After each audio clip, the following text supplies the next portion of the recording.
항상 기뻐하라. 쉬지 말고 기도하라. 범사에 감사하라. 이것이 그리스도 예수 안에서 너를 향하신 하나님의 뜻이니라. 성령을 소멸하지 말며 예언을 멸시하지 말고 범사에 헤아려 좋은 것을 취하고 악은 어떤 모양이라도 버리라. 아멘.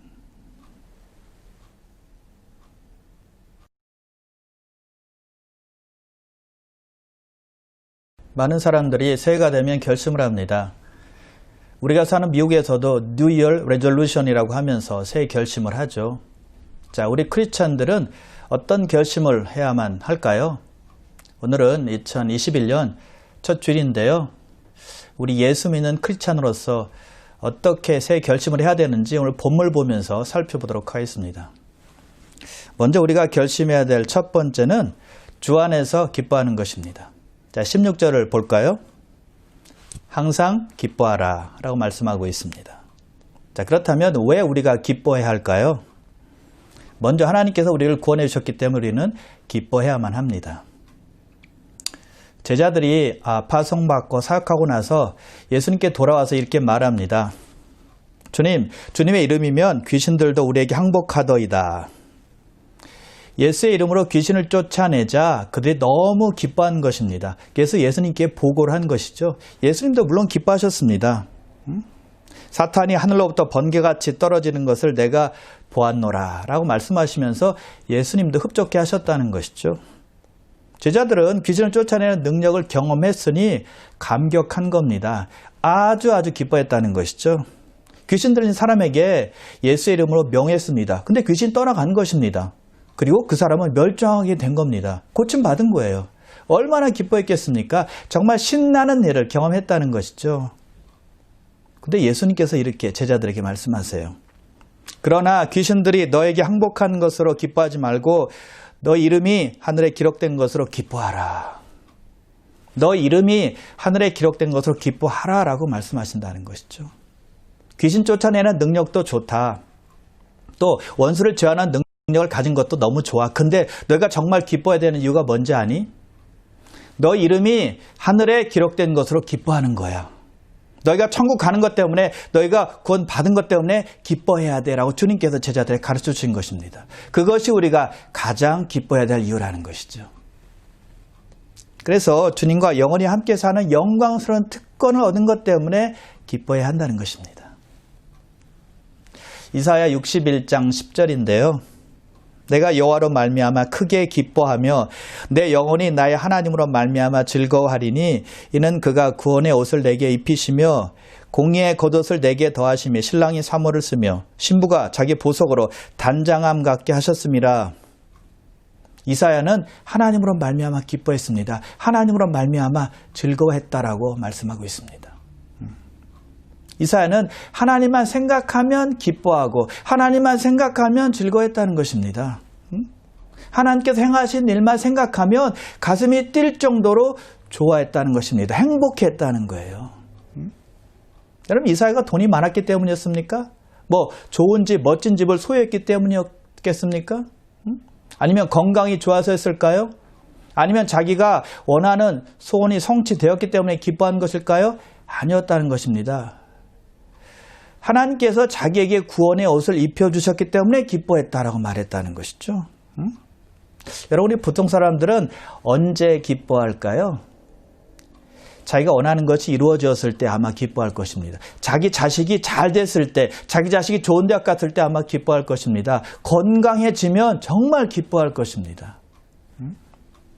아니면 돈을 많이 벌었을 때 기뻐하겠죠. 그때 이사야는요, 하나님께서 자기에게 구원의 선물 주셨을 때 기뻐했다라고 말했다는 것입니다. 여러분, 하나님께서 죽은 하나님이라면 우리가 기뻐할 필요가 전혀 없을 것입니다. 하나님이 살아계시기 때문에 우리가 기뻐할 이유가 있다는 것이죠. 어떤 사람들은 하나님께서 죽은 사람처럼 생각하고 사는 분들이 있습니다. 하나님을 무덤에 장사하고 돌아와서 사는 사람처럼 그렇게 생활하는 사람이 있다는 것이죠. 그래서 하나님으로 인한 기쁨이 없다는 것입니다. 믿는 사람인데도 불구하고 하나님의 살아계심으로 인해서 기뻐하지 않는다는 것입니다. 자기가 잘 되면 기뻐하지만 자기 일이 잘 못 되면 하나님은 죽은 하나님이 되는 것입니다. 모든 상황을 자기와 연관시킵니다. 하나님을 자기 상황과 연관시켜서 생각하는 것입니다. 자기 위주로만 생각하는 것이죠. 자기가 잘 되면 하나님은 살아계신 하나님이 되는 것이고 자기가 잘 못 되면 하나님은 죽은 하나님이 되는 거예요. 여러분, 하나님은 살아계십니다. 그 하나님께서 우리와 함께 하십니다. 그 하나님과 동행할 수 있음에 감사하며 기뻐할 수 있어야 한다는 것이죠. 시편 기자가 이렇게 외칩니다. 주께서 생명의 길을 내게 보이시리니 주의 앞에는 충만한 기쁨이 있고 주의 오른쪽에는 영원한 즐거움이 있나이다.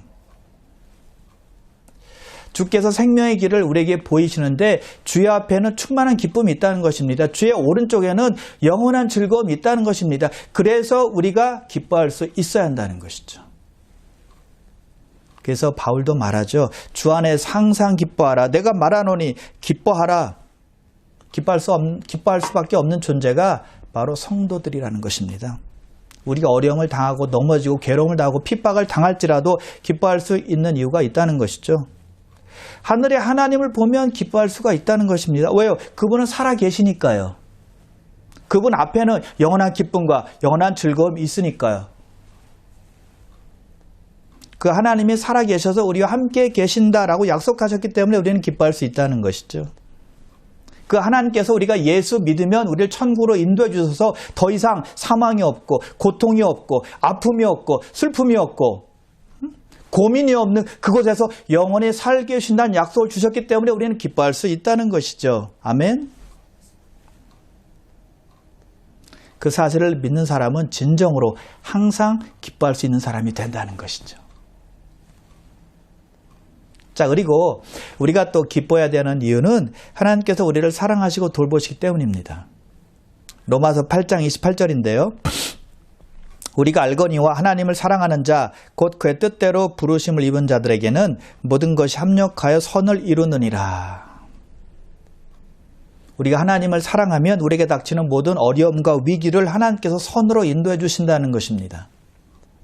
지금 우리가 힘든 상황 속에 있고 어렵고 괴로운 상황 속에 있을지라도 하나님을 사랑하는 자들 위해서 가장 선한 것으로 준비하신다는 것입니다. 가장 좋은 것으로 우리를 이끌어 주신다는 것이죠. 그래서 우리의 짐을 맡길 때 우리를 도우신다는 것입니다. 시편 기자가 이렇게 말하고 있습니다. 내 짐을 여호와께 맡기라. 그가 너를 붙드시고 의인의 요동함을 영원히 허락하지 아니하시리로다. 우리의 걱정, 의심을 하나님께 다 맡기라는 것입니다. 왜요? 주님께서 우리를 붙들고 있기 때문이죠. 하나님은 의로운 사람을 넘어지게 하거나 망하게 하지 않는다라고 말씀하고 있다는 것이죠. 그러므로 우리를 사랑하시고 돌보시는 하나님으로 인하여 기뻐하시기를 바랍니다. 로마서 8장 32절인데요.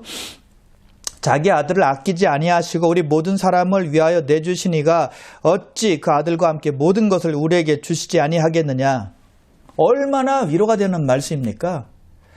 아들을 주신 하나님께서 우리에게 주지 못할 것이 아무것도 없다는 것입니다. 그렇게 우리를 사랑하신다는 것입니다. 믿으시기를 주님의 이름으로 축복합니다. 자, 그런데 여러분, 우리가 다른 측면에서 우리가 기뻐해야 될 이유가 있습니다. 무엇일까요? 우리 육체를 위해서도 기뻐해야만 합니다. 즉 우리의 건강을 위해서도 기뻐해야만 한다는 것입니다. 자, 잠언 17장 22절인데요. 마음의 즐거움은 양약이라도 심령의 근심은 뼈를 마르게 하느니라. 기뻐하고 즐거워하는 것이 우리에게 약이 된다는 것입니다. 치료제가 된다는 겁니다. 여러분, 우리를 괴롭히는 병의 주범이 스트레스라는 것을 너무나 잘 알고 있습니다. 스트레스 받으면 잠이 잘 안 옵니다. 소화도 잘 안 됩니다.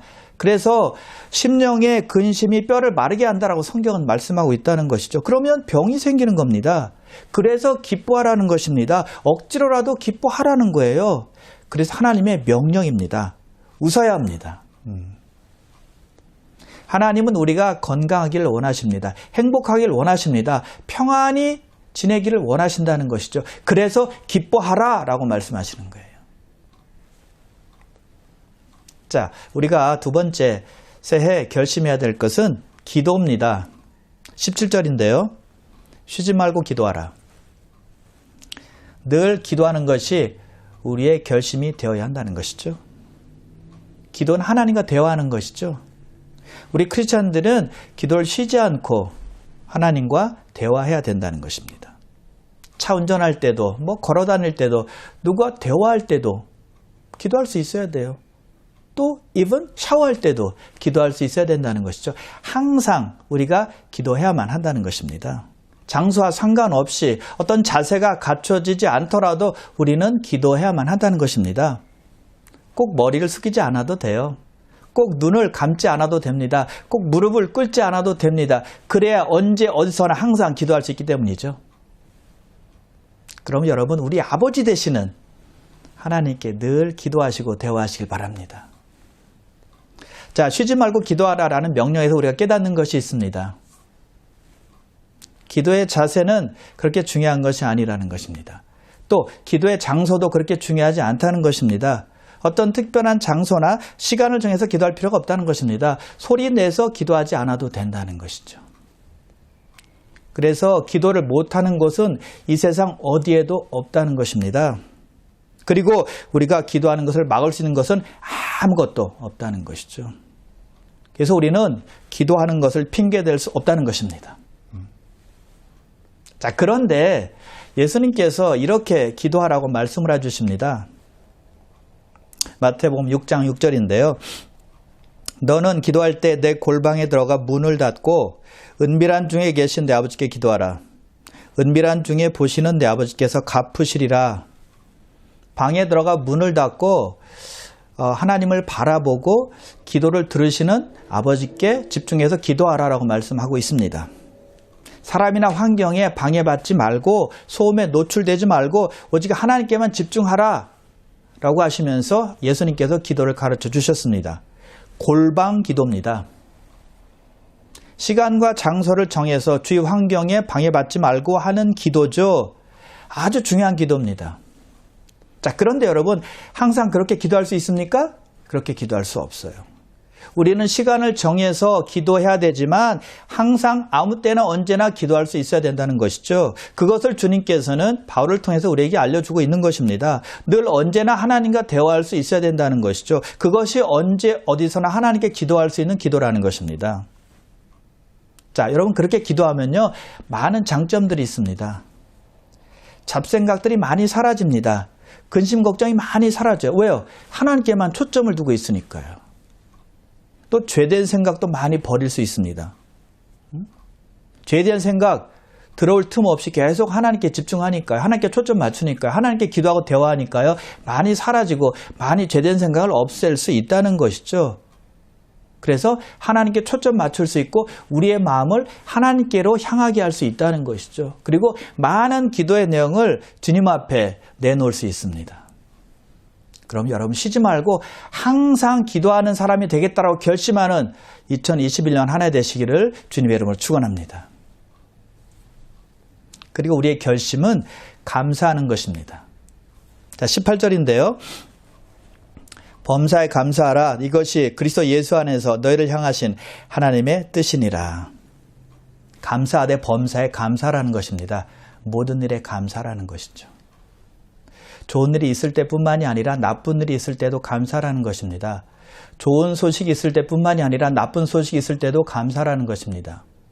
건강이 좋을 때뿐만이 아니라 건강이 좋지 않을 때도 감사라는 것이죠. 무엇을 얻었을 때 감사하는 것뿐만이 아니라 얻지 못하고 잃었을 때도 감사라는 것이죠. 기쁠 때뿐만이 아니라 슬픈 일을 만났을 때도 감사라는 것입니다. 우리는 모든 일에 감사해야 됩니다. 왜요? 이것이 하나님의 뜻이기 때문입니다. 여러분, 우리가 기억해야 할 것은 어떤 일도 하나님께서 허락하시지 않는다면 우리에게 일어나지 않는다는 것입니다. 왜요? 모든 것은 주님의 뜻 안에서 일어나기 때문입니다. 좋은 것, 선한 것, 또는 반대로 악한 것, 나쁜 것, 어떤 것도 하나님의 주권을 뛰어넘을 수 있는 것은 없다는 것이죠. 그래서 모든 일에 감사라는 것입니다. 모든 것은 주님의 뜻 안에 있기 때문이죠. 어떤 믿음의 사람이 데살로니가전서 5장 18절 오늘 우리가 본문에서 보고 있는 범사에 감사하라는 말씀을 아침에 묵상했습니다. 그래서 그 말씀대로 내가 오늘 살아보리라라고 다짐을 했습니다. 이제 아침이 되어서 그 사람이 먼 길을 떠나야만 했습니다. 그래서 그레이하운드 터미널에 가서 티켓을 사서 버스에 올랐습니다. 그리고 맨 뒷자리에 가서 창문 바로 옆에 앉게 되었습니다. 그래서 이 사람이 하나님께 감사합니다. 하나님, 좋은 자리를 허락해 주셔서 감사합니다. 창문 옆에 앉게 해주셔서 감사합니다라고 감사기도 올렸습니다. 여러분, 그때는요 아주 습하고 더운 여름이었습니다. 그리고 그 당시에는 아주 옛날 일이기 때문에 버스 안에 에어컨이 없는 시대였습니다. 그래서 창가 옆에 앉는 것이 큰 베네핏이었어요. 창문을 조금 열면 시원 바람이 들어올 수 있었기 때문에 그래서 이 사람이 하나님께 감사 기도를 올렸던 것입니다. 자, 잠시 후에 사람들이 버스에 타기 시작했습니다. 버스에 사람들로 가득했어요. 몇 자리만 빼놓고는 다 앉게 되었습니다. 이제 운전사가 사람들이 다 탄 것으로 생각을 하고 출발하려고 합니다. 그때 버스 문을 누가 막 두드립니다. 운전사가 문을 열어주었습니다. 어떤 여인과 그리고 그 아들이었어요. 조그만 아들이었죠. 헐레벌떡 마지막 티켓을 사서 버스 문을 두드린 것입니다. 운전사가 타라고 하죠. 이 여인이 차를 타더니 앞에서부터 또 중간을 지나서 맨 끝에 그 남자 옆에 앉는 것이었습니다.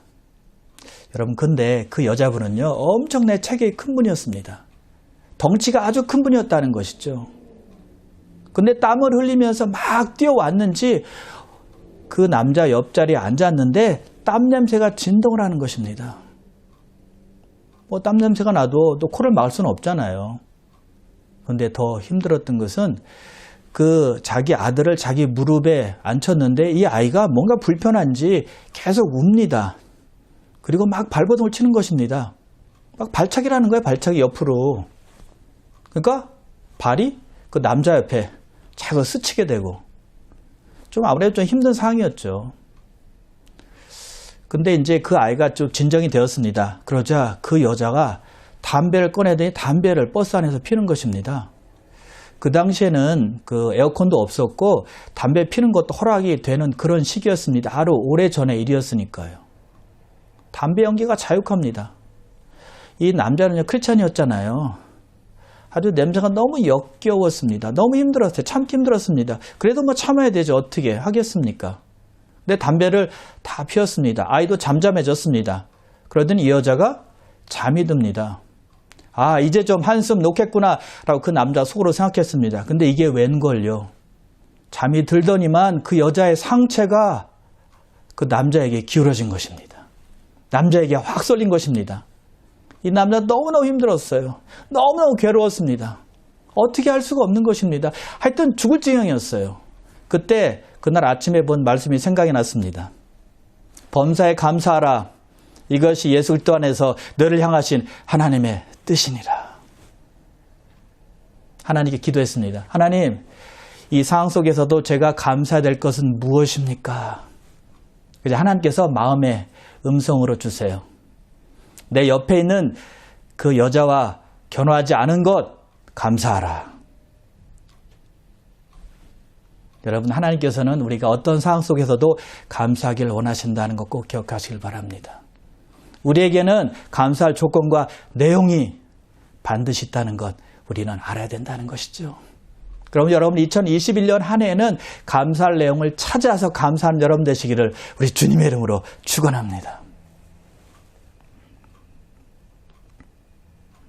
자, 그리고 우리가 결심해야 될 것은 무엇일까요? 19절인데요. 성령을 소멸하지 말라. 성령을 소멸치 말라는 것입니다.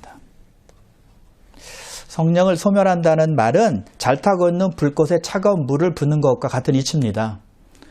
성령의 사역을 막는 것을 말하는 것입니다. 성령의 불이 활활 불타오르도록 해야 되는데 그것을 끄는 것을 말하는 것입니다. 여러분, 언제 우리가 성령을 소멸시킬 수 있을까요? 성령의 일인데도 불구하고 의심하고 무관심하고 또는 성령의 사역을 막을 때입니다. 성령의 사역을 방해할 때예요. 성령은 우리에게 불이라는 이미지와 아주 친숙하죠. 왜냐하면 사도행전 2장에 보면 오순절 날에 다락방에서 성령께서 불의 혀처럼 나타났기 때문이죠. 그래서 우리가 성령의 불꽃은 절대 만들 수 없습니다. 그러나 잘 탈 수 있도록 환경을 조성하고 그 도울 수 있는 것은 우리가 할 수 있는 일이라는 것이죠. 그러나 불꽃이 무시되거나 무관심 가운데 있을 때, 즉 관리되지 않고 다른 것에 의해서 방해받는다면 꺼질 수가 있다는 겁니다. 안타깝게도 교회에서 그런 일이 자주 일어나고 있습니다. 주님의 일을 하고자 할 때 찬물을 끼얹는 경우가 많다는 것입니다. 분명 성령에 이른데도 불구하고 몇몇 사람이 여러 가지 이유를 대면서 막는 경우가 있습니다. 그래서 교회 분열을 일으키는 거예요. 그때 성령을 소멸시킬 수 있다는 것입니다. 성령의 불꽃이 꺼지게 할 수 있다는 것이죠. 인간적인 생각과 이성적 계산을 하면서 방해할 때 성령을 소멸시킬 수 있다는 것이죠. 자기가 원하는 대로 되지 않는다고 해서 알게 모르게 성령의 일을 방해하고 막는 거예요. 그러면 교회에게 내려주신 하나님의 신령한 은혜를 받을 수가 없는 것입니다. 그래서 교회에서 열정적으로 주님의 일을 감당하고자 할 때 막거나 방해하면 안 된다는 것이죠. 그런 어리석음은 범하면 안 되는 겁니다. 혹 내 마음에 들지 않을지라도 성령의 역사에 하나님께서 기뻐하시는 일이라면 내 고집, 내 자존심 다 내려놓아야만 돼요. 누가 교회에서든 아니면 개인적으로든 주님의 일을 할 때 절대 찬물 끼얹지 마십시오. 비판하지 마십시오. 방해하지 마시기 바랍니다. 그것은 성령을 거스르는 일이 되는 것이고요. 성령을 소멸한 일이 될 수 있기 때문이에요. 대신에 하나님의 일이 잘 될 수 있도록 격려하고 돕고 기도하고 응원해 주는 것이 필요하다는 것이죠. 그럴 때 우리는 성령의 역사를 경험할 수 있는 겁니다. 여러분, 한 교회 전체가 성령을 소멸시킬 수 있다는 거 우리는 기억해야만 합니다. 요한계시록 2장에 보면 우리 예수님께서 에베소 교회에게 처음 사랑을 잃어버렸다고 말씀을 하셨습니다.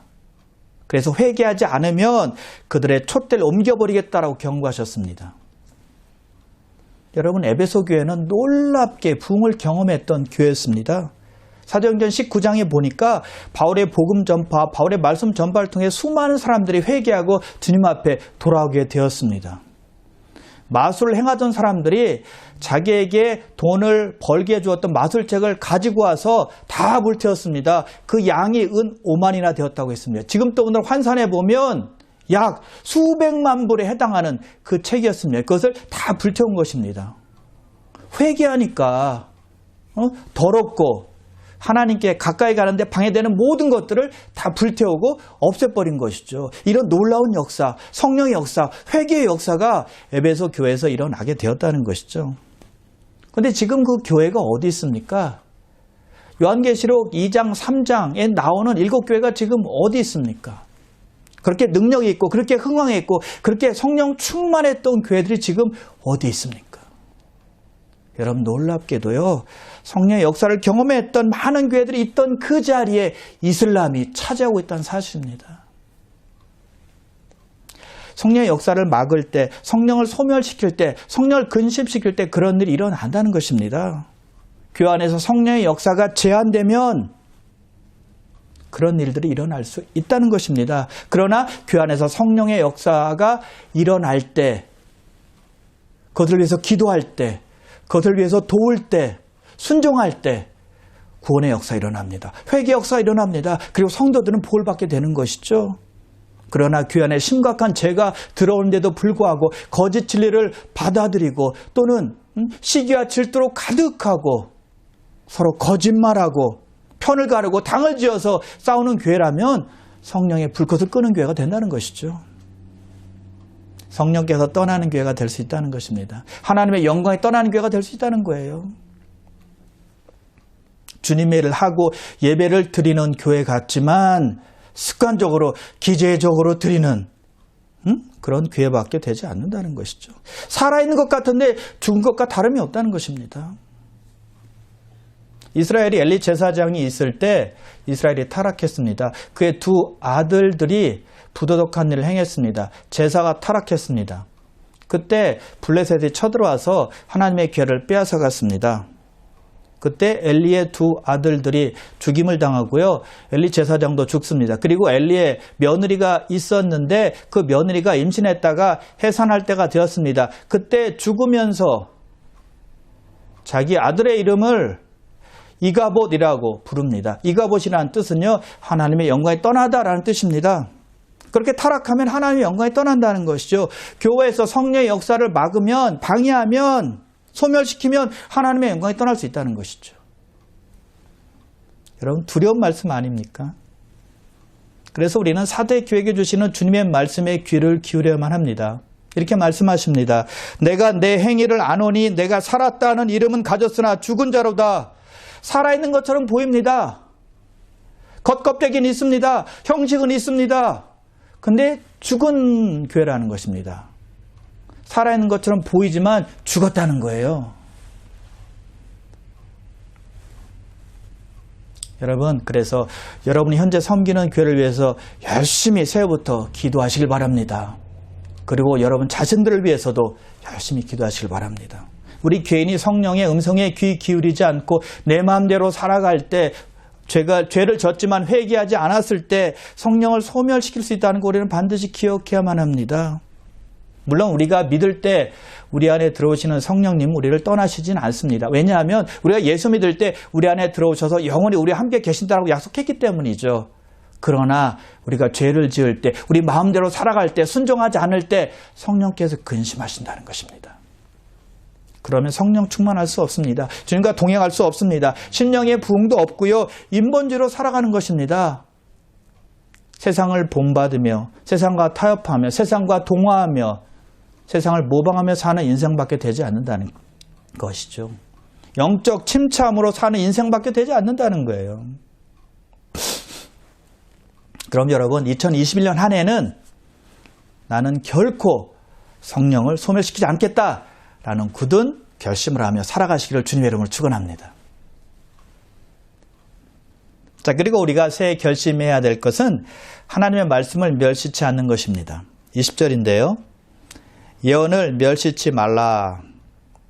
고린도전서 12장에 보니까 하나님께서 교회에 선지자들을 세우셨다라고 말씀하고 있습니다. 선지자는 하나님의 메시지를 사람들에게 전하는 역할을 하는 사람들입니다.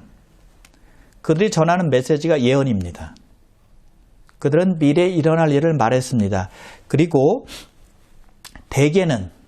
대부분은 그들은 말씀으로 사람들을 훈계하고 격려하고 힘을 주는 역할을 감당했습니다. 자, 그런데 어떤 성경학자들은 설교가 예언의 한 가지 형태다라고 말합니다. 왜냐하면 고린도전서 14장 3절에 보니까 예언하는 사람은 덕을 세우고, 사람의 덕을 세우고 권면하고 위로하는 것이라고 말했기 때문입니다. 설교가 그런 역할을 하니까요. 자, 또 어떤 성경학자들은 예언은 그리스도의 몸인 교회를 위로하고 격려하기 위해서 회중에게 자연스럽게 전달하는 성령의 영감을 얻은 메시지, 그것이 예언이다라고 말했습니다. 자, 그래서 하나님으로부터 받아서 그의 백성들에게 전한 메시지가 예언이라는 것이죠. 그 메시지를 멸시치 말라는 것입니다. 그것이 앞으로 일어날 미래에 관한 일이든, 아니면 강단에서 선포하는 말씀이든, 아니면 성도가 성령 충만해서 교회를 격려하는 위로하는 말씀이든 무시하거나 거부하거나 얕보지 말라는 것이죠. 자, 그러나 우리가 기억해야 될 것은 어떤 말씀이든 그냥 무조건 다 믿으면 안 된다는 것입니다. 테스트해 봐야 됩니다. 시험해 봐야 된다는 것이죠. 왜요? 가짜 예언도 있기 때문입니다.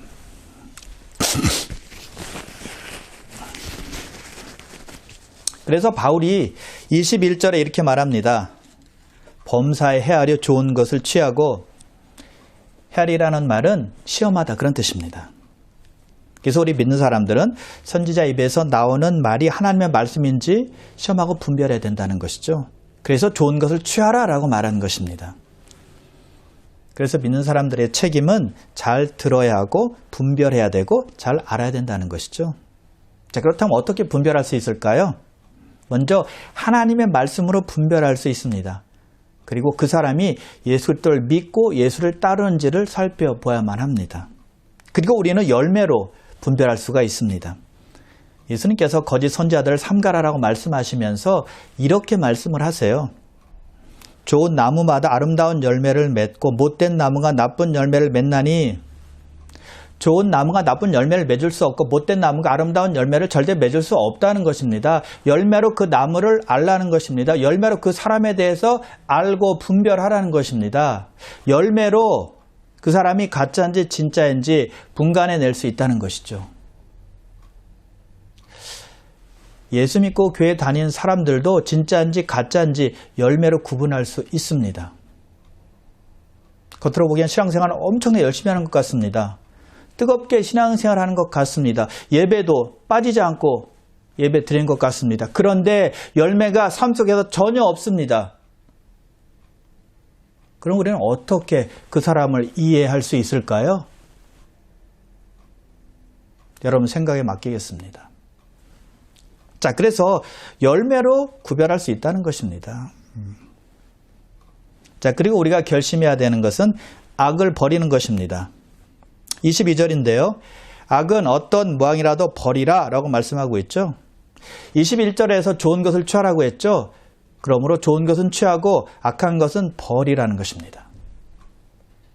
영적으로 더러운 것은 버리고 깨끗한 것을 취해야만 합니다. 영적으로 부정한 것은 제거하고 정결한 것을 취하라는 것입니다. 악은 미워하고 선에 속해야 한다는 것이죠. 하나님은 선하지만 마귀는 악하기 때문입니다.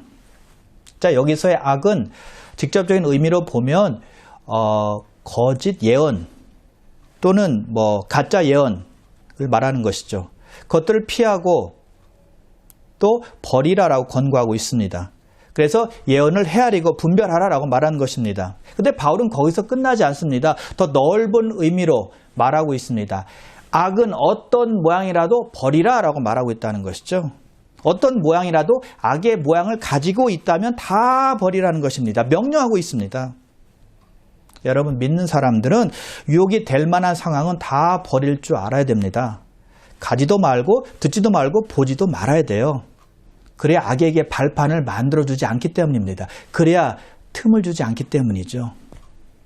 악은 아주 여러 형태, 여러 모양으로 우리를 유혹하기 때문입니다. 광명한 천사로 나타나는 거예요. 그래서 우리는요, 보는 것과 듣는 것을 아주 조심해야죠. 악한 것이 보는 것으로부터 올 때가 많기 때문입니다. 악한 것이 우리가 들을 때 오는 것이 많기 때문이죠. 그래서 어떤 모양이라도 악은 버리라 라고 명령하고 있다는 것이죠. 비슷한 것이라도 버리라는 것입니다. 별것 아닌 것처럼 보여도 버리라는 거예요. 왜냐하면 마귀는 악과 비슷한 것을 미끼 삼아서 우리를 유혹하고 또 우리를 헷갈리게 만들기 때문이죠. 그래서 여러분 악과 비슷한 것은 무조건 버리는 게 상책입니다. 머뭇머뭇하면 안 돼요. 요한 3서 1장 11절입니다. 사랑하는 자여 악한 것을 본받지 말고 선한 것을 본받으라. 선을 행하는 자는 하나님께 속하고 악을 행하는 자는 하나님을 배웁지 못하느니라. 여러분 악한 것은 아무리 좋게 보여도 아무리 매력적으로 보여도 본받지 마십시오. 따라하지 마십시오. 그러나 선한 것을 본받고 따라하시길 바랍니다. 그럴 때 우리는 하나님께 속했다라는 말씀을 기억하며 우리가 하나님의 사람이 되는 것입니다. 여러분 새해가 밝았습니다. 2021년 한 해는 말씀 안에서 결심함으로 밝은 한 해, 소망찬 한 해, 그리고 열매 맺는 한 해가 되시길 바랍니다. 그러기 위해서 성경의 진리로 무장하셔서 잘 분별하시고 악은 어떤 모양이라도 다 버리시고 선한 것을 취하시길 바랍니다. 성령을 소멸치 마셔서 성령 충만함으로 말미암아 하나님의 일을 잘 돕는 역할을 감당하는 여러분 다 되시길 바랍니다. 그래서 이번 한 해 내내 항상 기뻐하고 쉬지 말고 기도하며 범사에 감사하는 여러분과 여러분 가정 되시기를 주님의 이름으로 축원합니다. 기도하겠습니다.